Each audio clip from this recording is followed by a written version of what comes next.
শেখ হাসিনাকে ফেরাতে ইন্টারপোলে আবেদন করার পরও ভারতের প্রভাবে সাড়া পাওয়া যায়নি বলে অভিযোগ করেছেন আন্তর্জাতিক অপরাধ ট্রাইব্যুনালের chief prosecutor advocate Mohammad Tajul ইসলাম।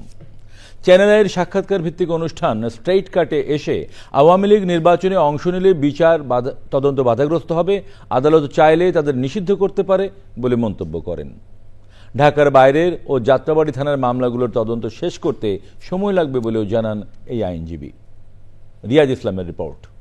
আসসালামু আলাইকুম, স্বাগত। চ্যানেল আইয়ের সাক্ষাৎকার ভিত্তিক অনুষ্ঠান স্ট্রেট কাটে আসেন আন্তর্জাতিক অপরাধ ট্রাইব্যুনালের chief prosecutor advocate Mohammad Tajul Islam. কথা বলেন ট্রাইব্যুনালের বিভিন্ন বিষয় নিয়ে।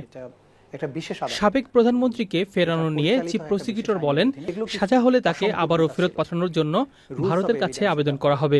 যদি এই রায়ের তাকে সাজা দেওয়া হয়, তাহলে সাজার পরে আমরা আবারও তাদেরকে এই একই আইনের অধীনে তাকে বা চুক্তির অধীনে তাকে রিকোয়েস্ট করা হবে। ভারত সরকার যদি আইনের শাসনের প্রতি শ্রদ্ধাশীল হয়, তারা হয়তো ফেরত দেবেন। ইন্টারপোল ভারতীয় ইনফ্লুয়েন্সের ব্যাপার থাকে, এগুলো নানান ইনফ্লুয়েন্সের কারণে তারা এখন পর্যন্ত কিন্তু ইয়েস নো কোনো কিছু বলেনি।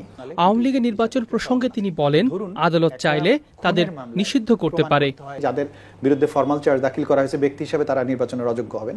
আপনি দেখেন তদন্ত চলমান আছে, তদন্তের স্বার্থে যদি মনে হয় যে এই দলটা যদি নির্বাচনে অংশগ্রহণ করে তাহলে বিচার এবং তদন্ত বাধাগ্রস্ত হবে, তাহলে কিন্তু আদালত চাইলে তাদের নির্বাচনে অংশগ্রহণের ব্যাপারে কোনো আদেশ দিতে পারেন, ব্যান করতে পারেন। পুলিশ হত্যার বিচার আন্তর্জাতিক ট্রাইব্যুনালে হবে না বলে জানান তিনি। তাদেরকে কোনো ওয়াইড স্প্রেড সিস্টেম্যাটিক অ্যাটাক করে মারা হয়নি। তারা মানুষকে মারতে গিয়ে হয়তো 100 লোককে 50 জন লোককে গুলি করে মেরে ফেলেছে। মানুষ শেষ পর্যন্ত উত্তেজিত অবস্থায় গণপিটুনিতে হয়তো 2 জন মারা গিয়েছে। এটা ক্রাইমস এগেইনস্ট হিউম্যানিটি না। এটা হয়তো এটা নিশ্চয়ই একটা অপরাধ, কিন্তু অন্য আইনে বিচার্য, এটা ট্রাইব্যুনালের বিচার্য বিষয় না।